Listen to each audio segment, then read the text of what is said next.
Hi hello అందరికీ నమస్తే. Welcome to my kitchen, టీ ఆనోస్ కిచెన్ తెలుగు. హాయ్ ఫ్రెండ్స్, వంకాయ టమాటా కర్రీ తయారు చేసుకోవడానికి ముందుగా ఇక్కడ నేను ప్యాన్లో 2 టేబుల్ స్పూన్ ఆయిల్ యాడ్ చేస్తున్నాను. ఒక హాఫ్ కేజీ వంకాయలండి. ఆయిల్ బాగా కాయిపోయింది. కాయిపోయిన వెంటనే కూడా ఎండుమిర్చి వేస్తున్నాను. అలాగే ఒక హాఫ్ టేబుల్ స్పూన్ జీరా, హాఫ్ టేబుల్ స్పూన్ ఆవాలు. గింజలు వేగిపోయిన వెంటనే కొద్దిగా కరివేపాకు, ఉల్లిపాయ, 3 పచ్చిమిర్చి. ఈ పచ్చి స్మెల్ పోయేంత వరకు కూడా వేయించుకోవాలండి. ఇది తొందరగా ఉల్లిపాయ వేగితాకి సాల్ట్ యాడ్ చేసేద్దాం. 1.5 టేబుల్ స్పూన్ సాల్ట్ యాడ్ చేస్తున్నాను. ఈ కలర్ చేంజ్ అయిపోయిన వెంటనే 1 టేబుల్ స్పూన్ అల్లం వెల్లుల్లిపాయ పేస్ట్ యాడ్ చేస్తున్నాను. 2 టమాటాలు మీడియం సైజు టమాటాలు వేసేస్తున్నాను. ఈ టమాటాలు కొద్దిగా సాఫ్ట్ అయ్యేంత వరకు కూడా మగ్గించేసుకోవాలి. బఠానీ కూడా వేసేస్తున్నాను. మీ దగ్గర ఇవి లేకపోయినా పర్వాలేదు, ఇవి కంపల్సరీ కాదండి, నా దగ్గర ఉన్నాయి కాబట్టి వేస్తున్నాను. దీంట్లో బాగుంటుందని.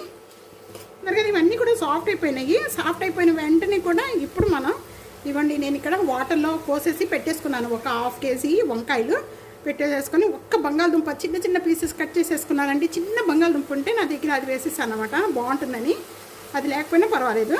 ఇదంతా సాఫ్ట్ అయిపోయిన వెంటనే కూడా దీంట్లో వేసేస్తున్నాను. ఇప్పుడు ఈ వంకాయలన్నీ కూడా ఇలా వాటర్లో వేసుకోవడం వల్ల వంకాయలు కలర్ చేంజ్ అవ్వకుండా కండ్రెక్కకుండా ఉంటాయండి. సాల్ట్ వేసి ఇలా వాటర్లో వేసుకోవాలి. దీంట్లో ఒక హాఫ్ టేబుల్ స్పూన్ పసుపు యాడ్ చేస్తాను. 1 టేబుల్ స్పూన్ కారం యాడ్ చేస్తున్నాను. 1 టేబుల్ స్పూన్ ధనియా పౌడర్ అండి, రోస్ట్ చేసినది. వేసుకున్న వెంటనే కూడా ఒకసారి బాగా కలుపుకుందాము. ఈ విధంగా కలుపుకున్న వెంటనే కూడా ఇప్పుడు మనం మూత పెట్టేద్దామండి. మూత పెట్టడం వల్ల తొందరగా మగ్గిపోతాయి. మూత పెట్టేసేసుకొని మీడియం ఫ్లేమ్లో మగ్గించేసుకుందాం. మధ్య మధ్యలో కొద్దిగా మూత ఓపెన్ చేసి కలుపుకుంటూ ఉండండి. 2 మినిట్స్ అయిపోయిన వెంటనే ఇప్పుడు ఓపెన్ చేద్దాం. ఇంకా కొద్దిగా బాగా మెత్తబడిపోయింది. ఈ విధంగా మెత్తబడిపోయిన వెంటనే కూడా ఒక గ్లాస్ వాటర్ యాడ్ చేస్తున్నాను.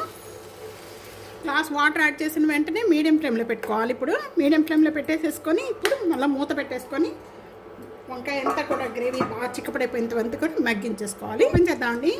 ఏదో ఒకసారి చెక్ చేద్దాము.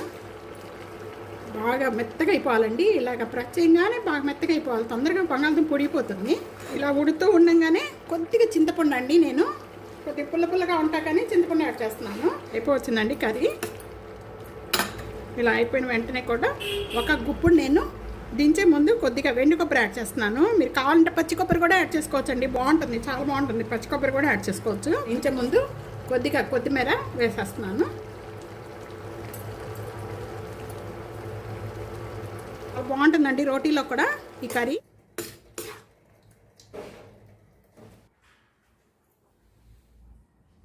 వంకాయ టమాటా కర్రీ రెడీ అయిపోయిందండి. ఈ రెసిపీ ఇదే విధంగా తప్పకుండా ట్రై చేయండి. ట్రై చేసి మీకు ఎలా ఉందనేది నాకు కామెంట్స్లో తెలియజేయండి. వీడియో నచ్చితే కనుక నలుగురికి video share and like, comment, subscribe చేసుకోవడం అస్సలు మర్చిపోవద్దు. Thank you for watching. Next వీడియోలో మళ్ళీ కలుద్దాం మంచి మంచి వంటకాలతో. అంతవరకు సెలవు. బాయ్.